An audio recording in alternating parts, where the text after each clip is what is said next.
Good morning everyone, my name is Michelle. I hope you're doing well. Welcome to another video. It is Friday morning and I am going to get straight into this one because I've got a lot to cover.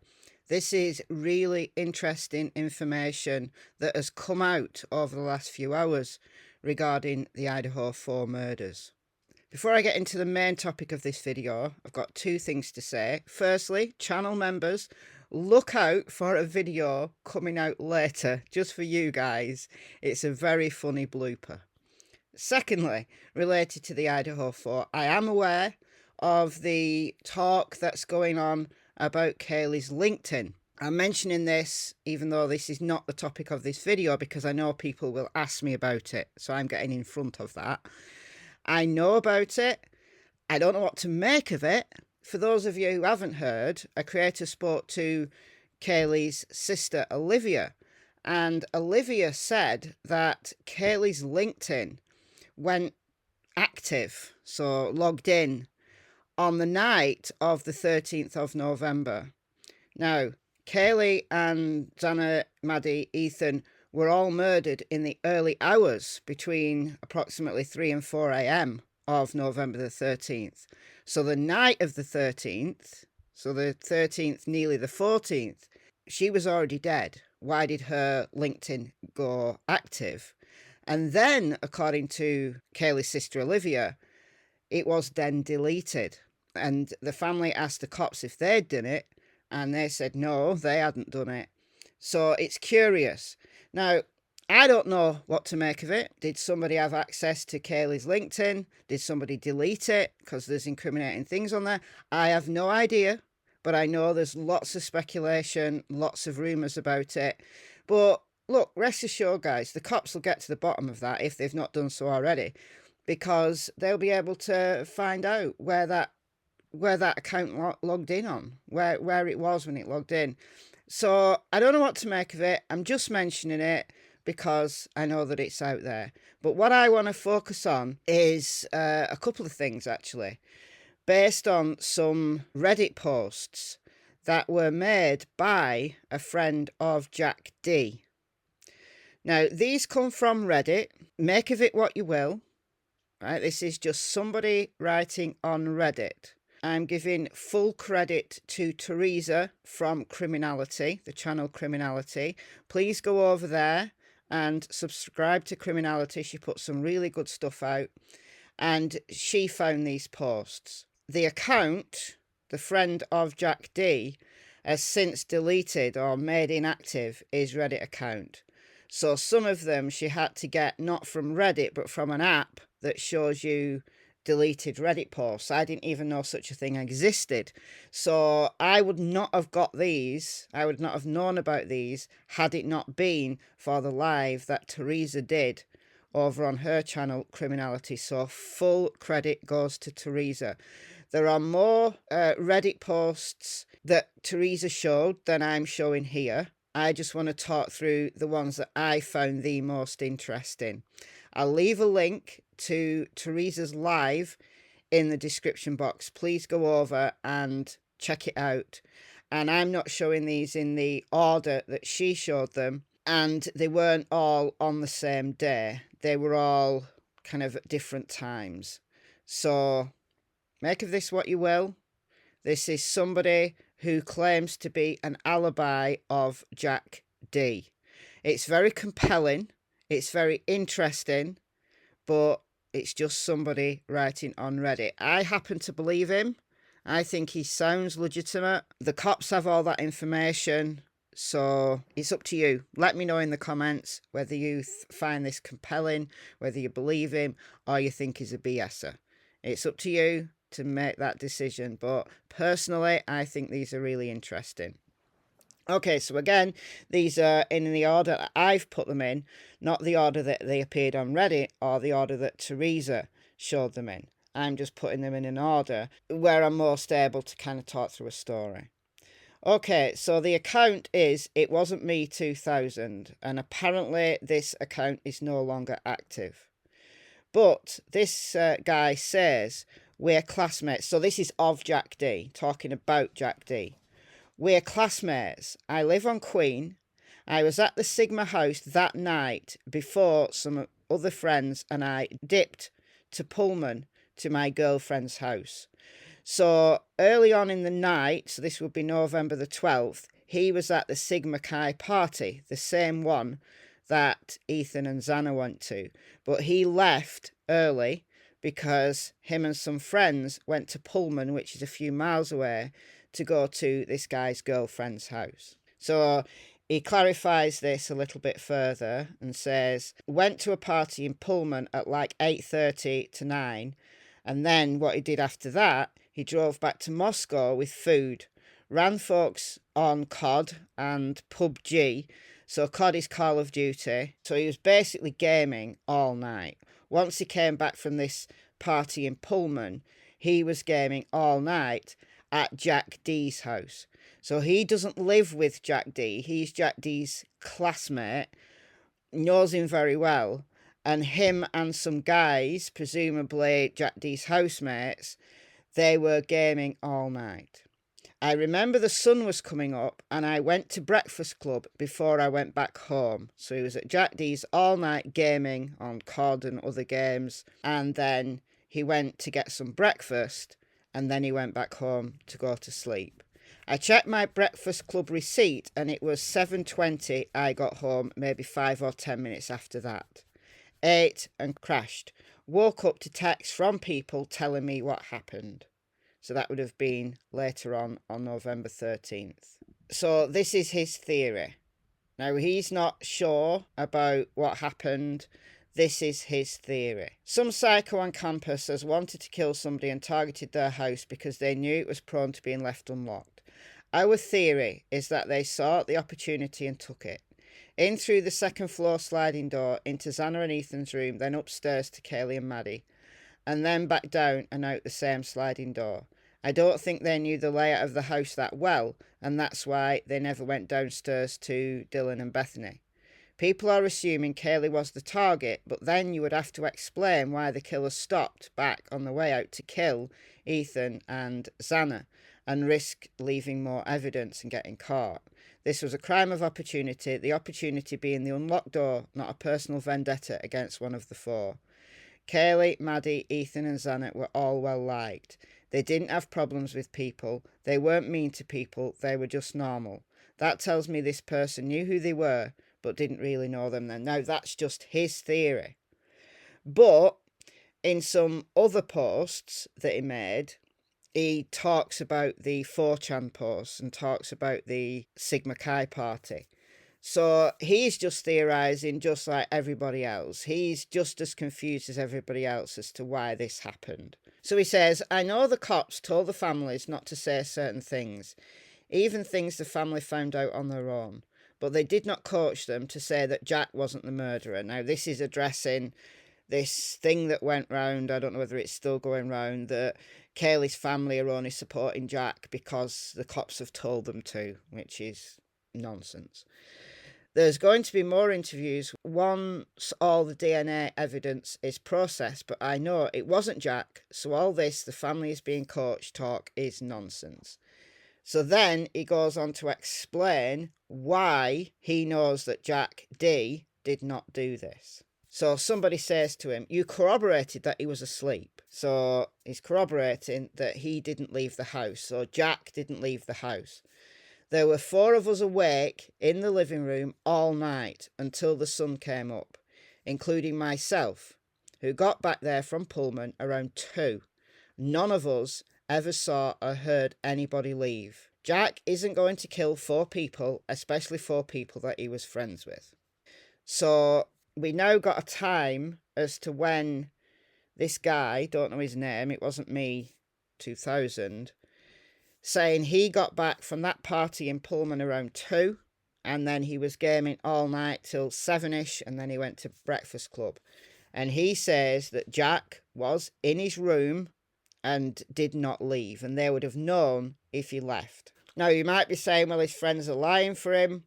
Well, that's up to the cops to determine whether these friends are lying. But he goes on to say that they have all been interviewed and checked out. So then somebody comes back with, so you watched him sleep all night? what time did you go to bed? And the reply was, I have to watch him sleep in order to know that he went into a room and then we never saw him come back out. You all need to get a life. We have a camera at the bottom of the second floor window, facing out the back, and he wasn't on it leaving, and nobody came by us to exit out of the front. So that is the crucial information. These guys, right, so this guy here, particular guy, was back from his party in Pullman at 2 a.m.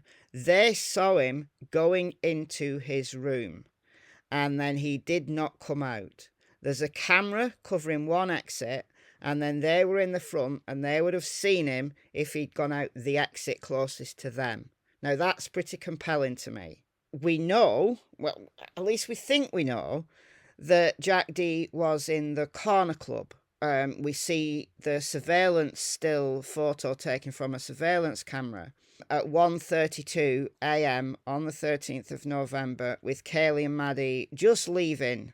Right, they've got just enough time. I talked through this little timeline yesterday, but they've got just enough time to go to the grub truck and then get the private driver, drive them home to be home for 1:56. There's just about enough time.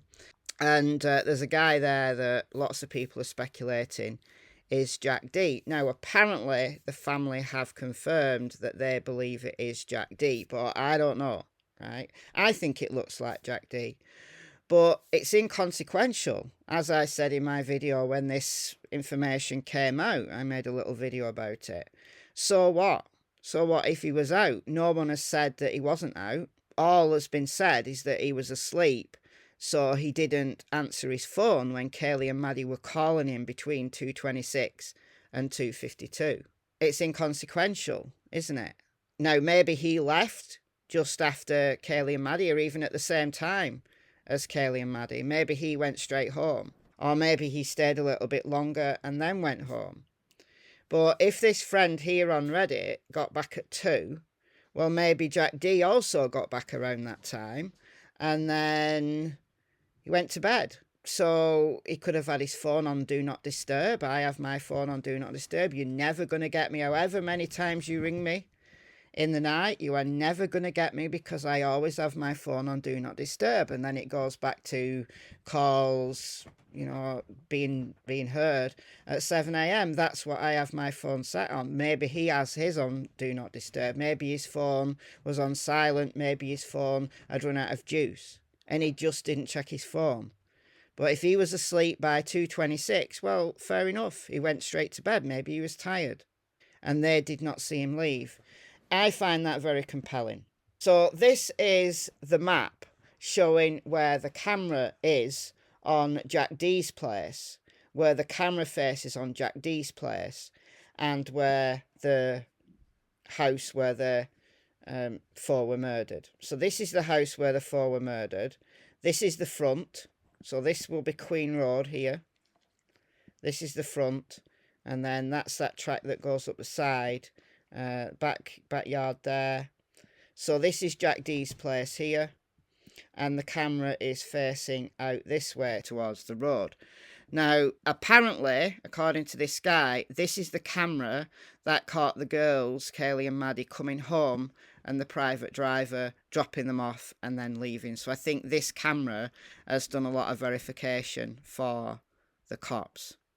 But it faces the opposite direction from the murder house, so therefore it's not caught anybody going in or leaving. And there isn't any ring doorbells that directly face their place, apparently. And then the guys were in the other part of the house where the other exit is, and they didn't see him. So he couldn't have left. He could not have left. So I think that actually verifies for me, right, if this is all true, what his alibi was. His friends alibied him, and also he couldn't have left the house via the other exit. He couldn't have snuck out the house. That's good enough for the cops. And still on Jack, he says, what do you think this guy's, Harry Houdini, there's 2 exits he would have had to use to leave. One, we were by until 7:20 that morning, about 7 o'clock-ish, and another that has a camera watching it. That's all the information I need. And then he goes on to talk about being interviewed, and Jack was interviewed along with these people. So they brought 100 of us in to ask us questions. Lots of people living on King and Queen were brought in, and a lot of us know Jack. And he says, eliminating persons of interest is the first step. They interviewed like 100 of us the first day, including Jack. Checked all our arms for signs of physical altercation because Xana fought back. Jack isn't going to murder multiple people, but you, reality TV wannabes, are stupidly spouting shit out when you know nothing about it. Xana fought back against the attacker, but no signs of a physical altercation on Jack. Moscow PD reported to the Idaho Tribune that they cleared the ex-boyfriend. So the Idaho Tribune got it first that Jack D had been cleared, and then I think it was November 23rd, if I remember rightly, the presser, they said he was no longer a suspect, or they weren't interested in him. Then on November 24th, they wrote on their Facebook that they didn't believe he was involved in the crimes. So lots of evidence to show that Jack D did not do this. But it's up to you whether you believe what's been said here and whether you believe that the cops are right or not, that they've made a mistake. But I find this compelling. It's up to you what you believe. He then went to talk about the 4chan posts, which I've talked about in a few videos now, so I'm not going to go into depth on this again, but this is the frat boy theory. I talked about it yesterday. I've talked about it a couple of times in previous videos.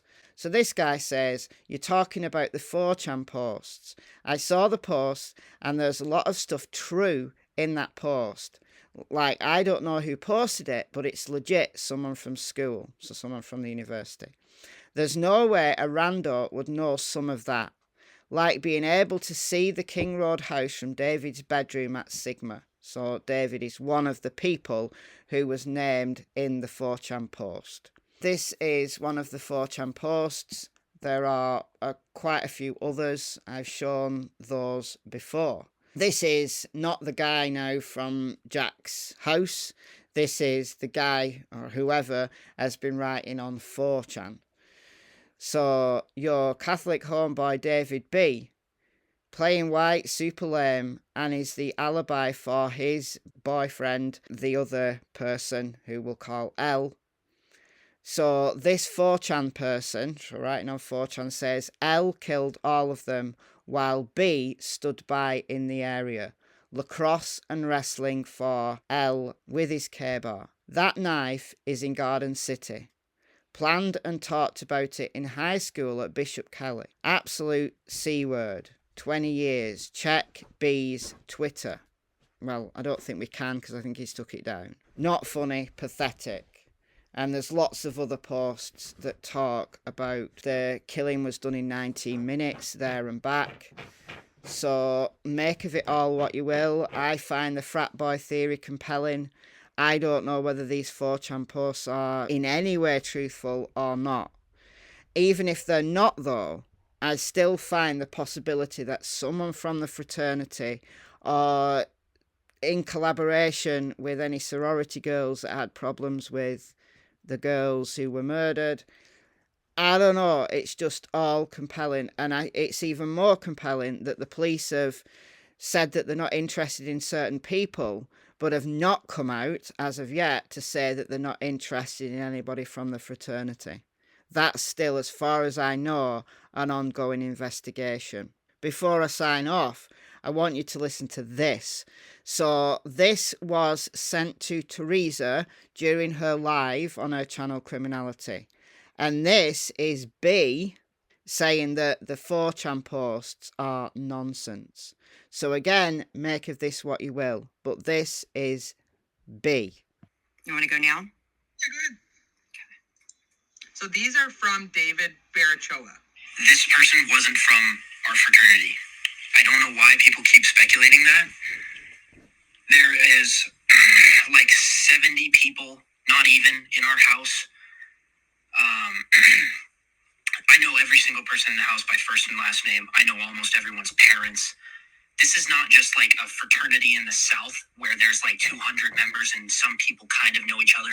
Every single one of our members knows each other very, very well. This is not a typical fraternity. I don't know what else to say. Everything that was posted on that 4chan sub that was like accurate information, being like where I went to high school, what my mom does for a living, all of that is found on Google. Everything else is wrong. They said that David and I talked about this from high school. I didn't even meet Xana or Ethan until freshman year of college.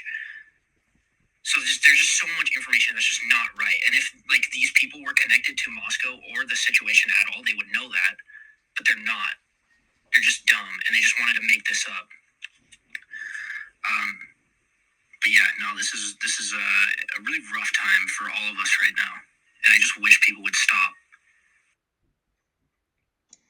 That's interesting. Yeah, another thing is those nicknames. Let me go again. Completely made up. Literally, we never use those nicknames. I mean, do you really think I'm going around calling myself schizo cunt? Like, that's just not... Obviously, that's not true. The other thing is, whoever this was referred to one of the female victims at one point as just the word tits. Like, I get that we're in Greek life and it has a bad fucking stereotype around it, but like, I'm a human being. I'm not a piece of garbage. Obviously, we didn't fucking walk around. I didn't even know Maddie or Kaylee. Neither one of those two. People keep saying, oh, why didn't he follow them? I didn't follow them because I didn't know them. Believe it or not, at a school of like 12,000 people, I don't know every single person. I don't know anything about this neighbor character. I've been avoiding the news. I mean, you can imagine why. Seeing my face on the news is kind of surreal, especially like when these people have no idea who I am. But no, there was no fight. I was sober the whole night. I would have seen or heard at the very least if something happened. I was driving people to and from the bar. I was driving friends home from the party at our house because it was cold and it was slick that night.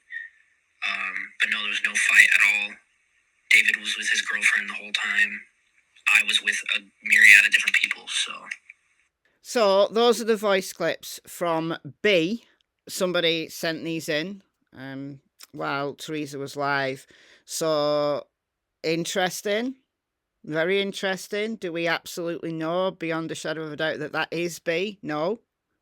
Again, this is, you know, kind of a situation of make of it what you will. But assuming that this really is B, one of the people implicated in the frat boy theory from the 4chan posts, of course he's going to deny any involvement. I don't know. Make of it what you will. Make of it what you will. But he has responded. So, yeah, I just find it all very compelling, very interesting. Let me know what you think about all of this in the comments below. I've been Michelle. Hope you're well. See you in the next video. It's goodbye from Miss Tillington and Miss Cassie Springer. Bye, guys.